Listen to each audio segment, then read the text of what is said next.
এইভাবে ঘরোয়া পদ্ধতিতে আলু দিয়ে কাতলা মাছের ঝোল বানালে দুপুরের খাওয়াটাই জাস্ট জমে যাবে। কারো রাগ ভাঙানোর জন্য এটা সেরা ঘরোয়া রেসিপি। চলো বন্ধুরা, তাহলে দেখে নেওয়া যাক কাতলা মাছের ঝোলের রেসিপিটা। প্রথমে ফ্রাই প্যানে সর্ষের তেল দিলাম। তেলটা গরম হলে তাতে আগে থেকে নুন হলুদ মাখানো মাছগুলি একে একে দিয়ে দিলাম। মাছগুলি এপিট ওপিট ভালো করে ভেজে নিতে হবে। মাছগুলি ভালো করে ভাজা হয়ে গেছে, এবার তুলে নিলাম। এবার ওই তেলে কেটে রাখা আলুগুলি দিয়ে তাতে নুন ও হলুদ দিয়ে ভালো করে ভেজে নিতে হবে। আলুগুলি ভালোভাবে ভাজা হয়ে গেছে, এবার তুলে নেব।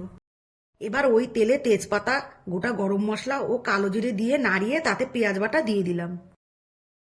এরপর একে একে আদা বাটা, রসুন বাটা, শুকনো লঙ্কা বাটা, ধনের গুঁড়ো, জিরের গুঁড়ো, কাশ্মীরি লঙ্কার গুঁড়ো, পরিমাণ মতো নুন ও হলুদ দিয়ে ভালোভাবে নাড়িয়ে নিলাম। এবার মশলাটা ভাজা হয়ে আসলে তাতে টমেটো বাটাটা দিয়ে ভালোভাবে নাড়িয়ে নিলাম। তারপর ভাজা আলুগুলি মশলার মধ্যে দিয়ে ভালোভাবে কষিয়ে নিলাম। তারপর তাতে পরিমাণ মতো জল দিলাম। ঝোল ফুটে আসলে একে একে ভাজা মাছগুলি ঝোলের মধ্যে দিয়ে দিলাম। তারপর মাছের ঝোলটা হয়ে আসলে তার উপরে ধনেপাতা কুচি ছড়িয়ে দিলাম। আর মাছের ঝোলটা নামিয়ে গরম গরম ভাতের সাথে পরিবেশন করুন। বন্ধুরা, ভালো লাগলে লাইক ও সাবস্ক্রাইব করতে ভুলবেন না।